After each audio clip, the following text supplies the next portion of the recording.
आज बहुत दिनों बाद दोनों पति पत्नी एक पार्टी में मिले। अर्श तो रजनी को देखता ही रह गया। पहले से ज्यादा सुंदर लग रही थी।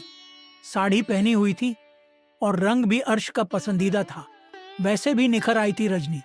शायद उससे दूर रहकर रजनी खुश थी। 3 साल हो गए थे तलाक को, लेकिन अर्श एक दिन के लिए भी अपनी पत्नी को नहीं भुला पाया था। रजनी अब शिमला में रहती थी।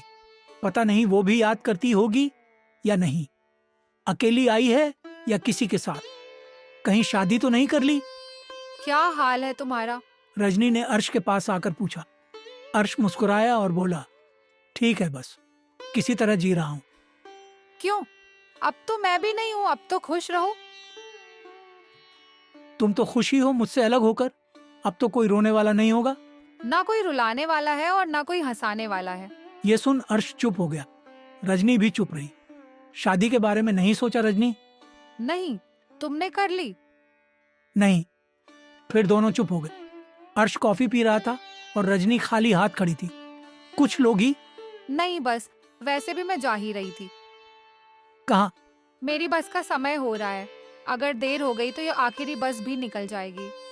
अर्श चुप रहा, लेकिन उसकी आंखें रजनी से बहुत कुछ कह रही थी। रजनी भी पढ़ रही थी वो बेचैनी जो शायद उसकी आंखों में भी उतनी ही थी। वो अपने पति के गले लग जाना चाहती थी, लेकिन अब वक्त बहुत बीत चुका था। उनका रिश्ता खत्म हो चुका था। रजनी चली गई। उसकी बस निकलने का समय हो गया था। अर्श से मिलकर आज जिंदगी 3 साल पीछे चली गई थी, जब अचानक अर्श की नौकरी चली गई थी और लाख कोशिशों के बाद भी नौकरी नहीं मिली। पैसों की तंगी आ गई और अर्श परेशान रहने लगा। इतना गुस्सा करने लगा कि रजनी को गाली तक दे दी और एक दिन उस पर हाथ भी उठा दिया। आज अर्श का अच्छा खासा कारोबार था, लेकिन रजनी उसके पास नहीं थी। रजनी के बिना ये पैसा बेकार था।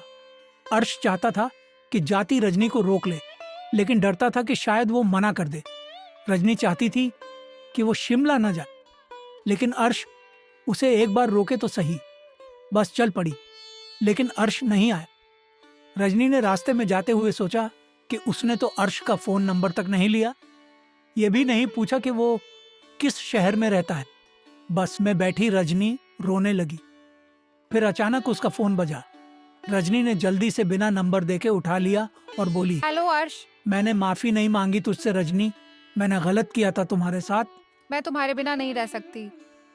तो फिर बस में सबके सामने मुझे गले लगाओगी? मैं तुम्हारी पिछली सीट पर बैठा हूँ। रजनी ने हैरानी से पीछे देखा तो अर्श बिल्कुल उसकी पिछली सीट पर बैठा मुस्कुरा रहा था। रजनी खड़ी हो गई और अर्श भी अपनी सीट से उठ खड़ा हुआ। दोनों एक दूसरे के गले लग गए। बस में बैठे सारे मुसाफिर तालियां बजाने लगे। अब मुझे छोड़कर मत जाना, बस मुझे संभाल लो किसी भी तरह रजनी। मुझे सिर्फ तुम ही संभाल सकती हो। रोते हुए अर्श रजनी के गले लगकर बोला। रजनी भी रो रही थी। मुझे पता है। वो आखिरी बस तो अभी अपनी मंजिल पर नहीं पहुंची थी, लेकिन रजनी और अर्श अपनी मंजिल पर पहुंच चुके थे।